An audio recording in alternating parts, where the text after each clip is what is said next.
ನಮಸ್ಕಾರ ಎಲ್ಲರಿಗೂ, ನಾನು ನಿಮ್ಮ ಶಿಲ್ಪ ಮಾತಾಡ್ತಾ ಇರೋದು. ನಮಸ್ಕಾರ ಎಲ್ಲರಿಗೂ, ನಾನು ನಿಮ್ಮ ಬಟಾರ್ನಲ್ಲಿ ಪಿನ್ನಿ ಮಾತಾಡ್ತಿರೋದು. ಅಮ್ಮ ನಮಸ್ಕಾರ. ಅಮ್ಮ, ನಮ್ಮ ಮಂಜಣ್ಣ ಅಂದ್ರೆ ನಿಮ್ಮ ಮಗ, ನಿಮ್ಮ ಸುಪುತ್ರ ಬಿಗ್ ಬಾಸ್ ಮನೆಗೆ ಹೋಗಿ ಇಡೀ ಕರ್ನಾಟಕದ ಜನತೆ ಪ್ರೀತಿ ಗಳಿಸಿ ಇನ್ನೇನು ಸೆಮಿಫಿನಾಲೆಗೂ ಹತ್ತತ್ರ ಬಂದ್ಬಿಟ್ಟವ್ರೆ. ನಿಮ್ಮ ಮಗನ ಬಗ್ಗೆ ನೀವು ಏನು ಹೇಳ್ತೀರಮ್ಮ? ನನ್ನ ಮಗ ಗೆದ್ದು ಬರ್ತಾನೆ ಅನ್ನೋದು ನನಗೆ ಚೆನ್ನಾಗಿ ನಂಬಿಕೆ ಐತಮ್ಮ. ಅವನು ನಾನು ಯಾವಾಗೂ ಆಶೀರ್ವಾದ ಮಾಡ್ತೀನಿ. ಸೆಮಿಫೈನಲ್ ಹತ್ರ ಕೊಡೋಣ ಬಂದವ್ರೆ ನಮ್ಮ ಮಂಜಣ್ಣವರು. ನಾನು ಒಬ್ಬನ ರೈತನಾಗಿ ನಾನು ಹೇಳ್ಕೊಳಕ ನನ್ಗೆ ಇಷ್ಟ ಆಗ್ತೈತೆ, ಹೆಮ್ಮೆ ಆಗ್ತೈತೆ. ವಿಜಯವ್ರೆ, ಮಂಜಣ್ಣ ಅಂತಂದ್ರೆ ಡಾನ್ಸ್ಗೂ ಸೈ, ಆಕ್ಟಿಂಗ್ಗೂ ಸೈ. ಅಕ್ಕ, ಮಂಜಣ್ಣವ್ರು ಅಂತಂದ್ರೆ ಟಾಸ್ಕು ಸೈಯೇ, ಫ್ರೆಂಡ್ಶಿಪ್ಗೂ ಜೈಯೇ. ಅಕ್ಕ, ಸಿನಿಮಳ್ಳಿ ರಾಜಿ ರಾಮಣ್ಣ. ಅಪ್ಪಯ್ಯ, ಬಿಗ್ ಬಾಸ್ ಮನೆ ಉಗ್ರ ಮಂಜಣ್ಣ, ಕೋಲಾರದ ಚಿನ್ನದ ಗಣಿ. ಉಗ್ರ ಮಂಜಣ್ಣನೇ ನಮ್ ಗಣಿ.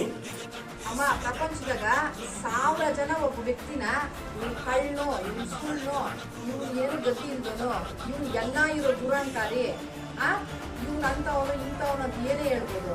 ಆದ್ರೆ ತಾಯಿ ಹೃದಯಕ್ಕೆ ಎಂಥವರೇ ಆಗಿದ್ದಪ್ಪ, ಎತ್ತಂತ ಎಲ್ಲ ಒಂದೇ ಮಕ್ಕಳು.